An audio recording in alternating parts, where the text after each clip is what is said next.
Hey everyone, so in today's video I'm actually going to be debunking my fellow vegans, specifically a podcast by two of them.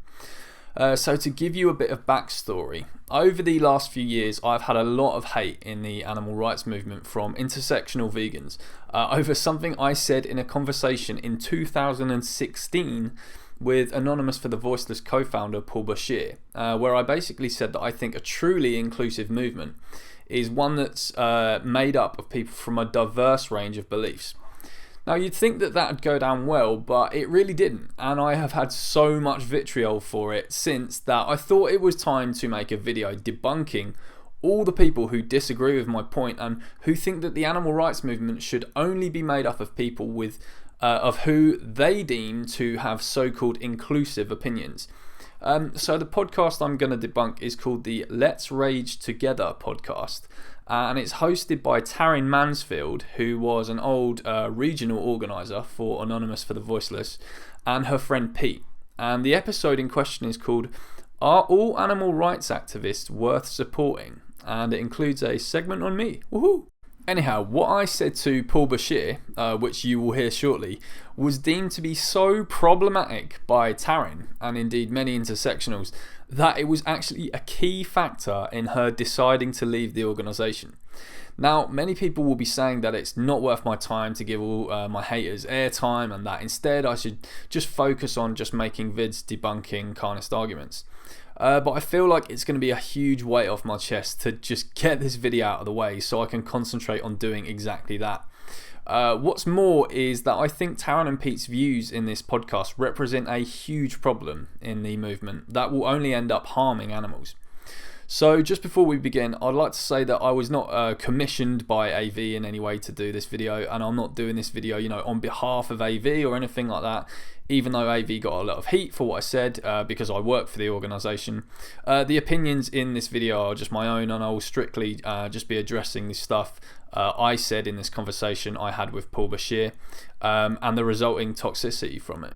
Now, I apologise that this is a long video, but I felt I had no choice but to do it and say everything I needed to say and debunk this toxic behaviour bit by bit. The aim of this video will be to refute every possible argument someone could use against my position and maybe even change a few minds for those who are on the fence. So all I ask is, if you do disagree with what I say in this clip that Taryn and Pete play of me, that you listen to the rest of the video with an open mind and hear me out. Okay, here we go. Let's debunk this podcast segment about me bit by bit.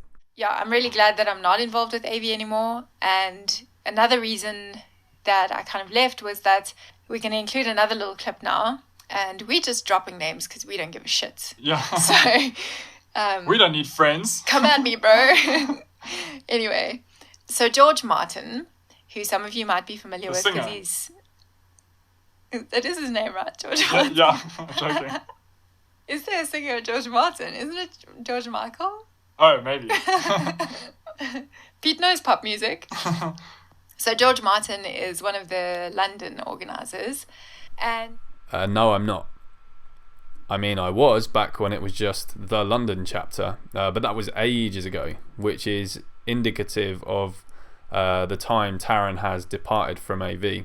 For anyone who doesn't know, London now has several chapters, but I have since moved to another part of the country and am an organiser there now. Anyhow, Taryn and Pete ramble a bit for the next minute or so about allegedly problematic stuff to do with AV that was already responded to actually by co-founder Asal in a video, which seemingly wasn't good enough for Pete and Taryn. But anyhow, let's move on. A lot of people still ask me why I left AV or whatever. So here you go, peeps. If you ask me, this is why. So back to George Martin. He was in this video clip, and we'll play the audio now, where he basically said some problematic stuff, and Paul, the founder of AV, said, yeah, man, for sure. So we're just going to play that now so you can hear for yourself. I want feminists marching alongside men's rights activists, marching alongside Green Party supporters, marching alongside Trump supporters for the animals at animal rights marches. That's an inclusive movement. And if you're shutting people out of the movement because they don't have a certain, the same political ideology as you, that's not building an inclusive movement. Yeah, totally, man. Yeah, fuck me, right? I mean, it's almost as if I acknowledge that people in the animal rights movement, and in fact people in the entire world, have different opinions about stuff, and maybe different worldviews and different life experiences that affect them in different ways. And maybe it would be good if, for the sake of the animals, we could have as large a movement as possible rather than a movement made up of the tiny, minuscule percentage of the world's population who share Pete and Taryn's worldview. But anyway, let's see what they have to say about this highly problematic thing that I said. What is a men's rights activist? Not like it's someone who just sits on their couch. Someone who sits on their couch. Yeah, that's interesting, Pete, given that, as the listeners are about to hear, if we had it your way and the animal rights movement was only made up of this fringe minority of people who share your worldview, literally millions of would-be animal rights activists would be doing just that and sitting on the couch watching old reruns of Maury fucking Povich because they wouldn't be welcomed at animal rights demos by people like you. With regards to your question, what is a men's rights activist? As it happens, Pete, I did drop you a message on Instagram after I saw your comment on the shill page Animal Resistance's share of that clip of me talking, where you said, "What the fuck is a men's rights activist? What the fuck are men's rights?" So I said in my message that it's the people who fight for the rights of men that women have indeed already been granted, and asked if you wanted me to list them for you. You then ignored my message, did a story about me on your Instagram, for which I apologise, I don't have the screenshots for, where you said you had just been messaged by self-proclaimed men's rights activist George Martin, and that I was trying to convince you of how men are oppressed or something in a society that is allegedly, to quote what you said, built for men. Firstly, Pete, I'm not a self-proclaimed men's rights activist because I've never ever claimed to be a men's rights activist. It's intersectionals who call me that. I'm not one. Anyone who knows me knows I just consider myself an egalitarian, i.e. I believe in equal rights and opportunities for all people, and I simply just acknowledge the fact, not the opinion, that there are certain rights women have that men do not. Now, I'm sorry if that shatters anyone's rather simplistic worldview that men equals oppressor and women equals oppressed, without acknowledging that there is a nuance, that there is any nuance whatsoever, and that in fact there are things that affect us differently, whether we are men or women, but it's true. And there are indeed certain rights men still have not been granted in the West. So, for anyone who's wondering what on earth these could be, and yes, that is understandable because, especially in the animal rights movement, we're always just taught by default that men seem to have more rights than women, even in Western countries. I'll just name a few of them. So, for example, girls' genitals are protected from mutilation at birth, while male circumcision is still fully legal in Western countries. Women have more what are known as post-conception birth control rights, i.e. in most Western countries and states, a woman can legally abort while a man may be forced to pay child support for a child he doesn't want, even in cases where he was raped by the woman or tricked into pregnancy. So that's when, for example, a woman might pretend she is protected, so to speak, when she's not, in order to get the man to make her pregnant unwillingly. I consider this to be the female form of stealthing, i.e. rape, which the government currently does not. And then of course you have things like conscription in the event of a world war, where men can literally lose their liberty and be locked up for refusing to be called up to be shot at for a war which they might not even agree with. And then there's a few other things here and there. For example, men being turned away from domestic abuse shelters, even though women are just as likely to be perpetrators of domestic violence as men are. Now, the common response feminists give to the stuff I just said is that, well, feminists actually fight for these issues too. So a men's rights movement is pointless when feminism covers those things, plus fighting for equal treatment of women.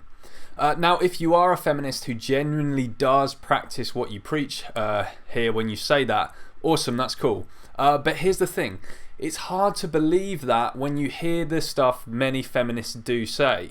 For example, I was asked by another toxic intersectional call-out page, similar to Animal Resistance, this feminist called Peter Slug, not the same person as Pete in the podcast, by the way, who likes to message people and then put them on blast in his story. Little did he know that this was going to massively backfire on him. So anyway, he messaged me and demanded I give him the list of rights women have that men don't in Western countries. And when I sent him the list, he took issue with the very first one. So that was the point about circumcision. So off to a really bad start already. And said that, and I quote, "You do know that men aren't forced to have circumcision. It's a choice the parents make."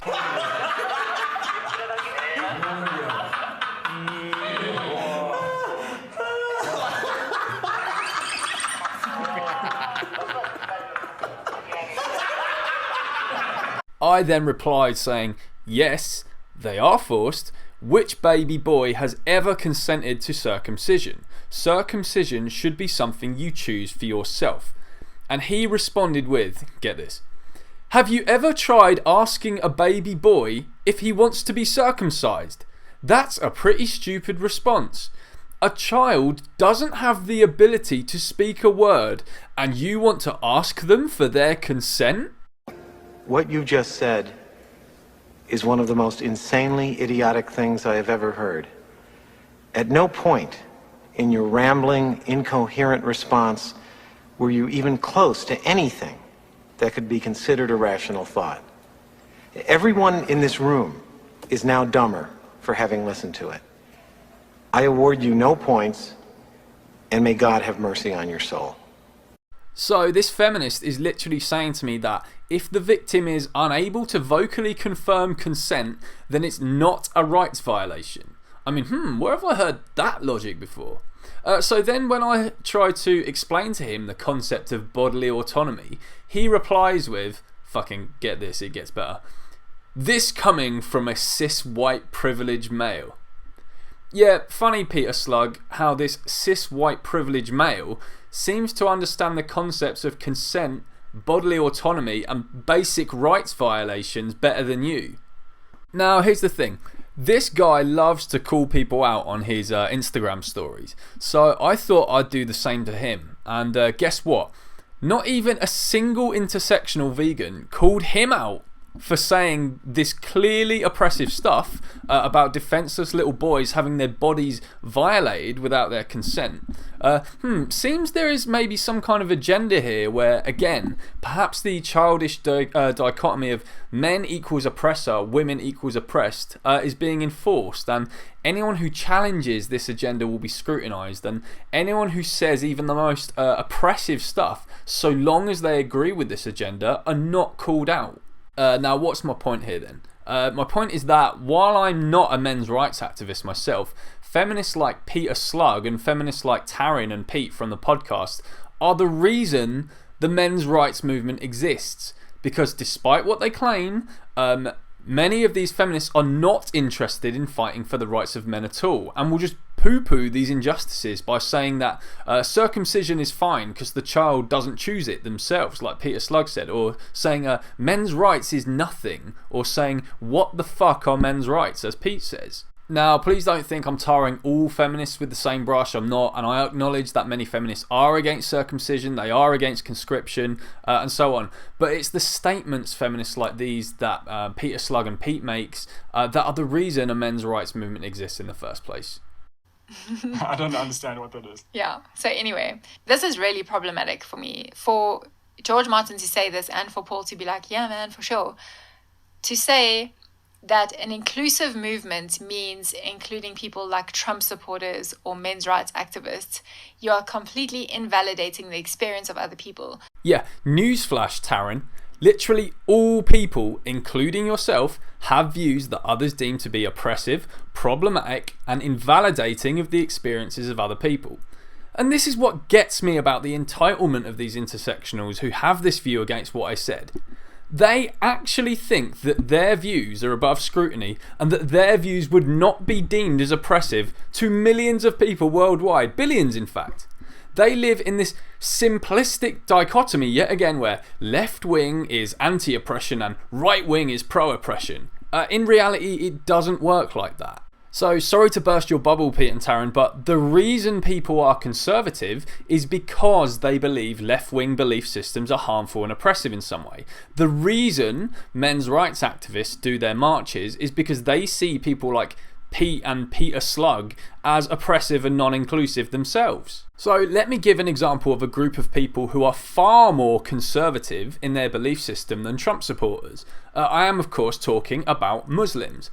Now, the vast majority of Muslims worldwide believe that marriage is between a man and a woman, that gay adoption is immoral, that abortion is a huge sin, and a list of things longer than your arm that Pete and Taryn would be criticising Trump supporters for if they had those views. So what do intersectionals say about Muslims attending animal rights marches and how that is non-inclusive to gay people or women who want abortions? Yep, you guessed it, fuck all. I wonder why. Now, I'm sure loads of intersectional vegans are shouting at the screen now going, well, I have Muslim friends and they don't have those views. Well, okay, to those people, thanks for answering your own argument. You see, guess what? It's also not the case that every Trump supporter is a racist, or a homophobe, or a misogynist, or whatever else. And I can assure you now, if you look at any study comparing Western conservative beliefs to Islamic beliefs, a much higher proportion of Western conservatives support gay marriage, gay adoption, trans rights, and so on than Muslims do, either in the West or worldwide. With regards to gay marriage, did you know that Barack Obama once said that marriage is between a man and a woman? Did you know that Obama also banned immigration from several Muslim countries? You know, that thing intersectionals criticised Trump for? So, funny how some politicians can get away with some things, even under intersectional logic, but others will be raked over the coals for saying the exact same things. So, Taryn and Pete, do let me know when your podcast will be about not allowing Obama supporters at your marches. I'll be listening intently to that one. The truth is that Pete and Taryn and all their other cronies seem to be so blinkered by their own worldview that they don't even realise that people on the right will deem them to be oppressive because they defend what they consider to be highly oppressive belief systems themselves, like Islam, for example, which many conservative people consider to be patriarchal, homophobic and authoritarian, yet the left defends vehemently. So let me just give you a rundown of all the ways in which you, the person listening to this video, would be deemed as oppressive and non-inclusive to literally billions of people worldwide, regardless of how woke you think you are. If you're a Trump supporter, many people see you as a racist, misogynist Islamophobe. If you're a Hillary supporter, many people see you as a supporter of a rapist defending warmonger. If you're pro-life, many people see you as a sexist who's trying to control women's bodies. If you're pro-choice, many people see you as a baby killer who is trying to convince women that their own flesh and blood is a parasite and is worthless to them. If you support Israel, many people see you as a violent, murder-supporting Zionist. If you support Palestine, many people see you as an anti-Semitic Hamas apologist. If you criticise Islam, many people see you as a racist, xenophobic Islamophobe. If you defend Islam, many people see you as a patriarchal, misogynist homophobe. If you vote, you're seen by many anarchists, for example, as an oppressive authoritarian trying to impose your will on other humans and subjugate them. If you don't vote, you're seen as someone who's allowing oppressive behaviour to happen and are the enemy of progress. Do you now see where Pete and Taryn's logic leads us if we were to actually apply it consistently and enforce it so that only people with so-called inclusive views can attend animal rights marches? Even preventing Trump supporters alone from attending vegan activist spaces is excluding half the population of the United States who voted for him, including the millions of people from ethnic minority backgrounds who voted for him. I mean, it just blows my mind just how small many of these intersectionals want the animal rights movement to be.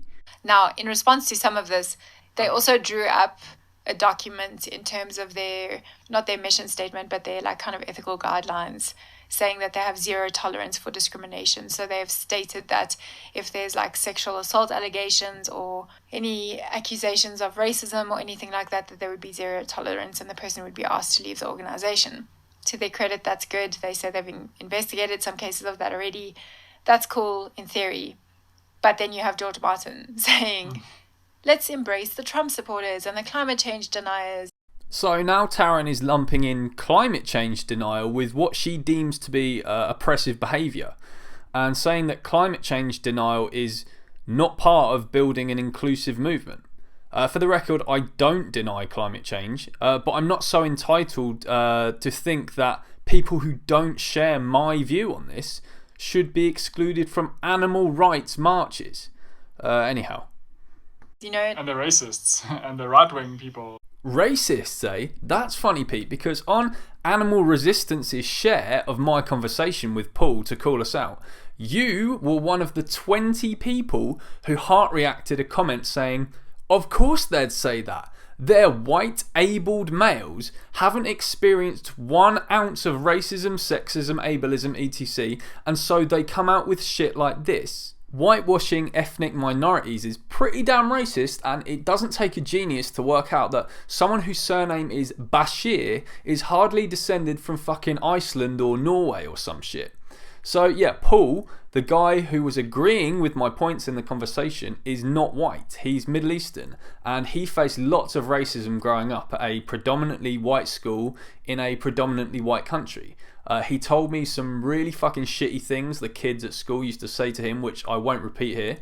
So it's pretty shitty and problematic when 20 intersectionals, one of them being Pete, heart react a comment inferring that Paul is white and has never experienced 1 ounce of racism. And this is something intersectionals commonly do. I've seen it more times than I can count in the animal rights movement. They just assume that if someone doesn't share their intersectional opinions, that they must be white, because of course people of different ethnic backgrounds can never have differing opinions on stuff. You know, they all just think the same way. This is why they also seem to forget that Trump supporters are not some kind of white phenomenon. So Trump himself is white, but that doesn't mean his supporters all are. His supporters make up a completely diverse mix of people, so be it black, brown, white, gay, straight, and so on. Yeah, so now you're saying that you have zero tolerance for this, but you're expecting women who may be victims of sexual violence to march alongside men's rights supporters who probably don't care. Sorry, what? We're now in the field of, if you are someone who marches against conscription and circumcision, that must mean you don't care about rape?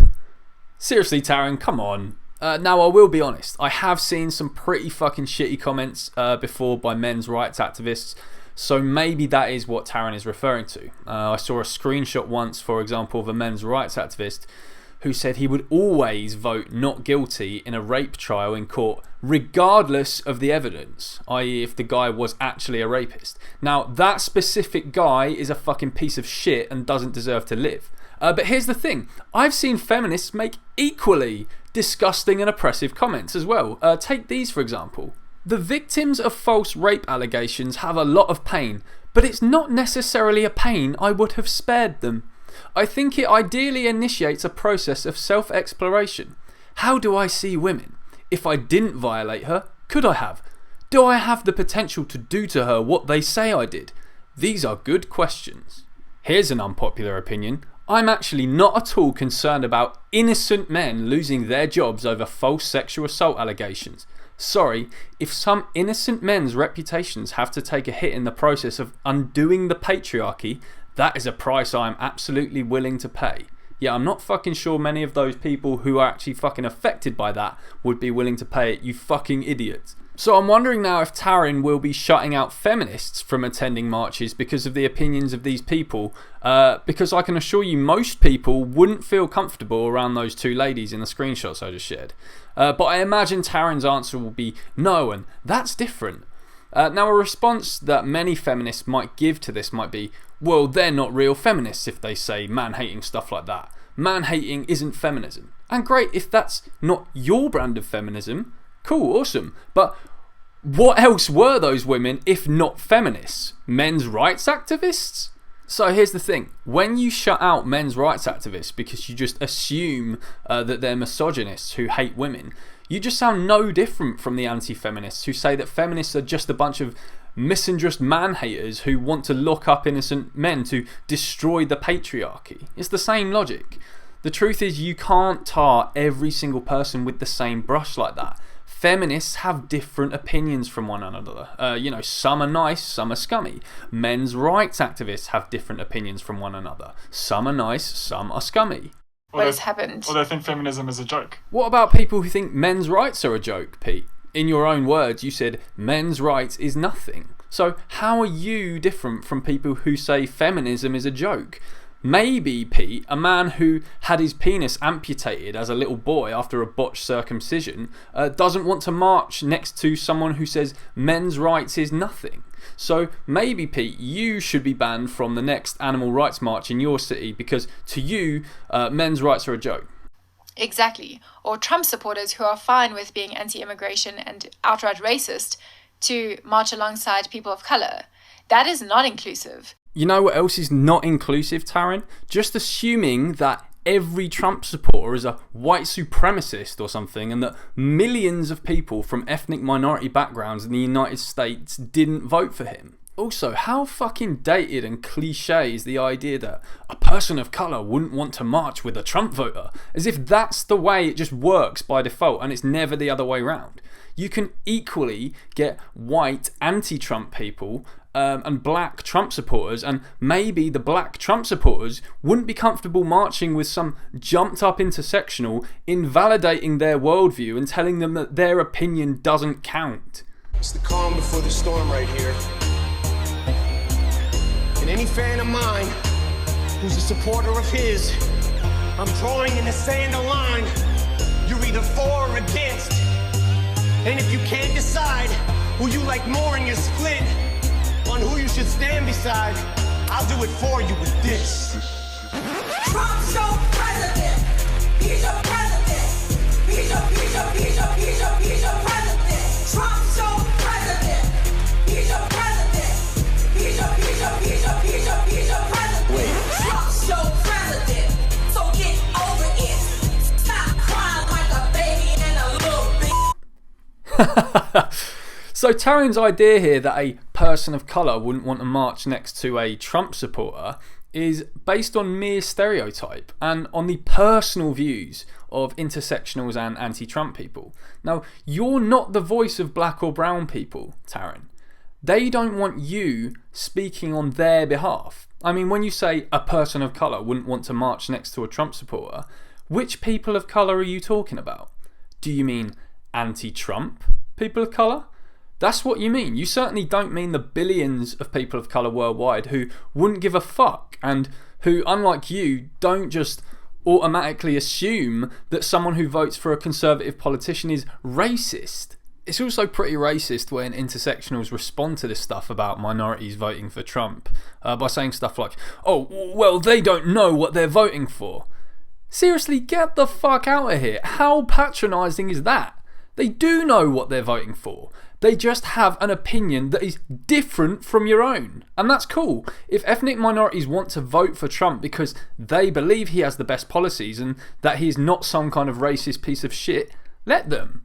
They think the politicians you vote for are oppressive and would harm them. So why not listen to the voice of people of colour, like intersectionals always say? Or is that only the people of colour that conform to your worldview?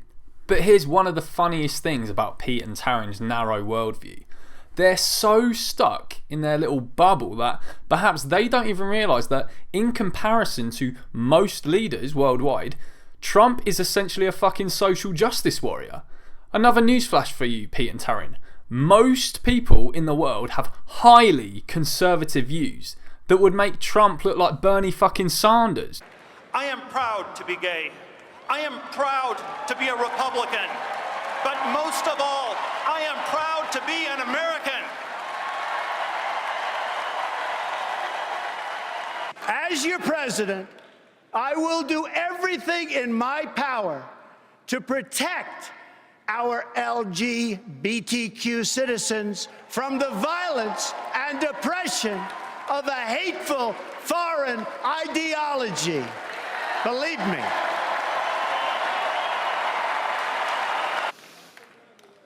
And I have to say, as a Republican, it is so nice to hear you cheering for what I just said. Thank you. Yeah, try saying that in Saudi Arabia or Somalia or Eritrea. So again, if Pete and Taryn are to be consistent, the vast majority of people from Africa, Asia and the Middle East and so on would not be allowed at marches either, because I can assure you now, Taryn and Pete, the majority of those people vote for politicians that are way less progressive than Trump. Like, you can't even compare. Take Shinzo Abe, for example, who is Prime Minister of Japan, which is one of the most progressive countries outside of the Western world. Now, in Japan, Pete and Taryn, there are no anti-discrimination laws in employment apart from in 2 prefectures, and there are also no hate speech laws outside of those 2 either. There's no gay marriage, no legal recognition of same-sex couples, gay adoption is illegal. They have a staggeringly low refugee intake in comparison to Trump's America. Only 20 refugees per year get accepted under Shinzo Abe, with super stringent measures to get in. Abortion laws are extremely strict in Japan and are only generally given in cases of danger to health. And guess what, Pete and Taryn? Japanese people vote for these laws. They vote for politicians like Shinzo Abe and so on. And this is one of the most progressive countries outside the Western world. Yet you can't even compare it to Trump's America. It's that right wing. So is pretty much anyone from the continent of Asia allowed at your marches, Taryn and Pete? Will you be screening Japanese people to ensure that they pass your intersectional checks before they ever join you for an activism event? That is marginalizing those people. It's twisted centrist politics. That's exactly what's happening here. Phew, finally, a bit of fucking sense in this podcast. So as Pete says, yes, this is centricism. I'm tired of being painted as far right by intersectionals because I'm not far left. I don't consider myself either left or right wing because I consider there to be severe flaws and inconsistencies in both. I am indeed a centrist. I see nuance in things, and that is why my arguments in this video are consistent and irrefutable, unlike the ones made by the intersectionals who disagree that people with political views they dislike should be welcomed in animal rights spaces. As you can see, their arguments are full of holes and are, they're easy as shit to spot. Left-wing politics and indeed right-wing politics in general are. So that doesn't sit well with me at all. So it's like we said earlier, you cannot have a healthy movement and in the long run an effective movement for the animals by including everybody if you are including people whose inclusion does not include some people. That you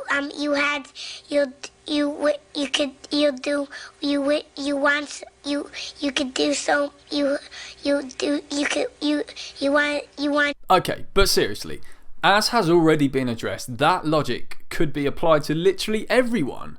It's just ridiculously arbitrary to just apply that logic to the people I mentioned in my conversation with Paul.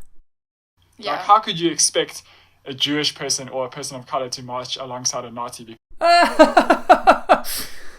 So this has to be one of the biggest straw men and exaggerations of anything I have ever said, implying that I think Nazis should march alongside Jews and black people. Absurd. So here is what we can assume when intersectionals make that argument about me thinking Nazis should be welcomed in animal rights spaces. So they are actually associating Trump and his supporters with Nazis. Now, this is not some kind of pro-Trump vid or anything. I'm not asking anyone to vote for or agree with Trump. I'm simply asking for some fucking perspective. Nazis literally want to exterminate people of other races, LGBT people, etc. That's not Trump or the vast majority of his supporters. You might get the odd fucking lunatic who votes for him, who thinks like that, but to find a Trump supporter who is a literal Nazi among his millions of black, brown, gay and trans supporters would be like trying to find a needle in a haystack. Trump and the millions of people who voted for him, so half the United States, are conservatives, not Nazis. Please understand the difference. Nazis and other idiots like that tend not to like Trump because Trump vocally condemns them on a world stage, despite what the leftist media tries to hide from you in order to swing the election in their favour. Racism is evil, and those who cause violence in its name are criminals and thugs, including the KKK, neo-Nazis, white supremacists, and other hate groups that are repugnant to everything we hold dear as Americans. We are a nation founded on the truth that all of us are created equal. Not only that, but Trump literally deports Nazis. So for all the furore about Trump deporting undocumented immigrants, as literally every country does, that's how law works, the United States is no different to anywhere else, and it was also the same under Obama, by the way. Trump also deports actual Nazis. Now to the deportation overnight of a New York man officials are calling the last surviving Nazi collaborator. Authorities say the 94-year-old came here in 1949, hiding his past as an armed guard in a brutal Nazi prison camp. He was stripped of his citizenship years ago, but he remained here in the U.S. That is until now. And ABC's Tara Palmieri is here with the story. Tara, good morning. Good morning, Paula. Ya'Keith Pauly has been living in the shadows for decades. A man authorities say is the last known surviving Nazi collaborator on U.S. soil. Until now, living in Queens, New York. His presence there bringing on years of outrage from the surrounding community. But this morning, he's been deported to Germany at the direct order of President Trump. ABC News was there exclusively as ICE agents wheeled Ya'Keith Pauly from his New York home. I also find it interesting that Pete mentioned Jewish people in that clip, when the majority of intersectional vegans in the UK vote for the Labour Party, headed by Jeremy Corbyn. Now, for anyone who doesn't know, the Labour Party is currently under scrutiny over anti-Semitism claims, with its members leaving the party left, right and centre over the alleged anti-Semitism from Corbyn and other members. So I wonder how many intersectionals will stop voting Labour now, or will be saying that Labour Party supporters should not be allowed in activist spaces. My bet is literally none, not even a single one. Now, you could respond to this by saying that, this is a media assassination, or Corbyn is not anti-Semitic. I don't think he's said anything anti-Semitic. But isn't one key point the intersectionals make that it's not up to the people who are not from the affected group to say what is and what isn't problematic? So, for example, when white people say, this isn't racist, or vegans say, it's not offensive to call animal agriculture a Holocaust, intersectionals generally respond by saying that it's not up to them to decide. It's up to the ethnic minorities or the Jewish people, respectively.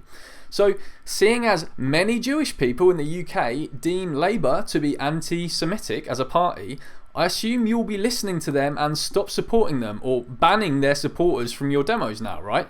I mean, I literally know Jewish vegans who think Labour are anti-Semitic.